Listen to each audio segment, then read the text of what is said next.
How real are all those home improvement reality TV shows? Well, as Nashville Flipped host Troy Dean Schaefer awaits rating news to learn if his show will be renewed for a second season, he shares behind-the-scenes scoop about his DIY network show and the ways his love of old houses keeps his reality show real. They premiered a lot of shows over the course of the springtime, HGTV and DIY. So I think now is their time to really go back and gauge ratings and decide which ones they're going to keep as a full-time show. And so have you become a crazy channel flicker watching all these new shows premiering saying, well, they're not as good as we are, or wow, that one's better than... I personally don't, but everybody in my life does. Constantly, I'll get a text message. Oh, are you watching so-and-so? Like, he's not as good as you. And so I purposely just try to leave the shows off now because I don't want to sit there and critique. The show is also airing internationally, not just here in the U.S.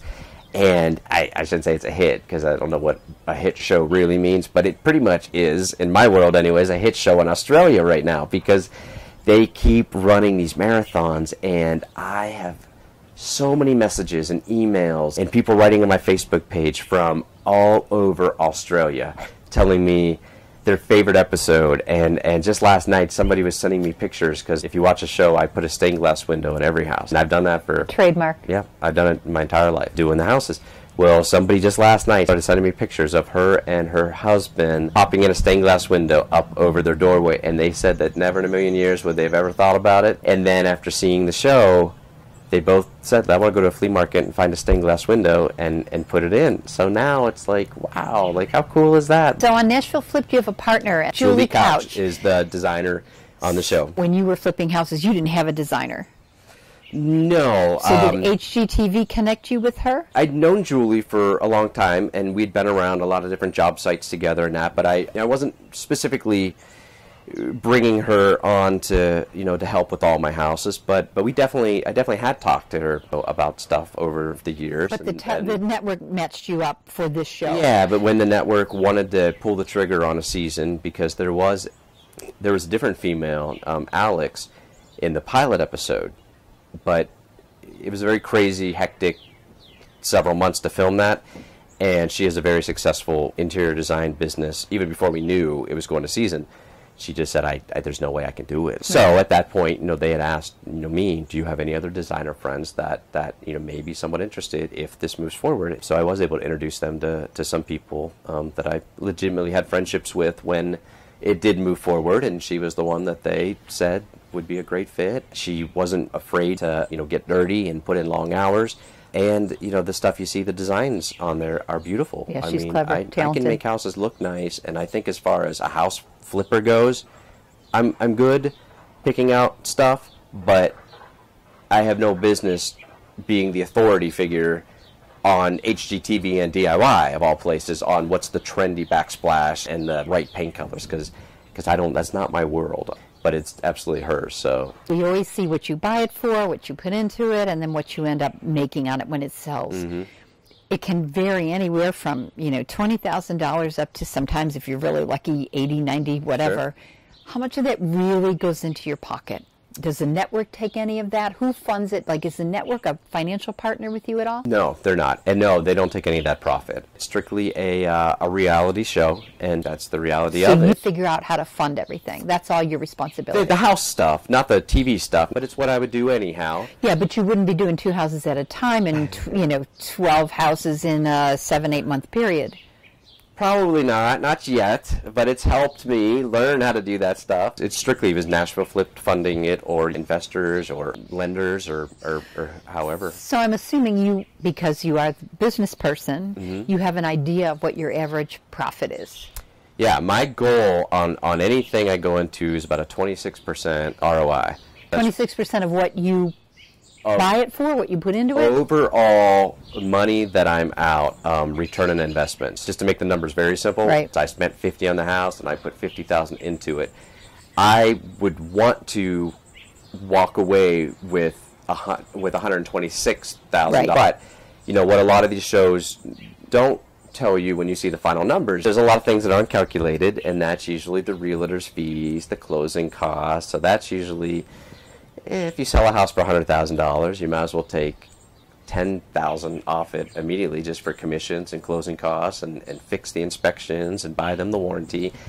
And then obviously taxes. And in Tennessee, there's something called a franchise excise tax, which is even an additional tax top of revenue. So if a show shows that there's a $40,000 profit, by the time it's all said and done, maybe Nashville Flipped is walking away with $15,000 to $20,000 of actual profit. So around half of what you see is probably what goes in that guy's pocket. And I feel like that's probably the same for all of these. Right, all pretty these much. shows. I just finished an interview with a woman who was in Hollywood movies for over 40 years. She said, I really don't go to the movies anymore. And she said, I don't watch that much TV either. And I said, why not? She said, because I know. And she said, those reality shows, they're not reality. And I agree with her. I think a lot of times what you see is the drama, which is the thing you said you wanted to avoid. And I did see a few moments on your show when I thought, all right, they shot that 3 or 4 times to make sure that looked just right when he did it. But overall, it really appears as if you are doing the work. It really appears as if you are in charge of the project. And it really appears as if it is truly what's happening on the job. Now, before you tell me, oh, yes, it is, how many times with the cameras following you do you have to stop and start and redo it again because they didn't get the shot just right? If there's a scene where I'm opening up a floor and I'm shocked by what I see, that wasn't, do this 7 times, your eyes weren't big enough. That was legitimately what I saw.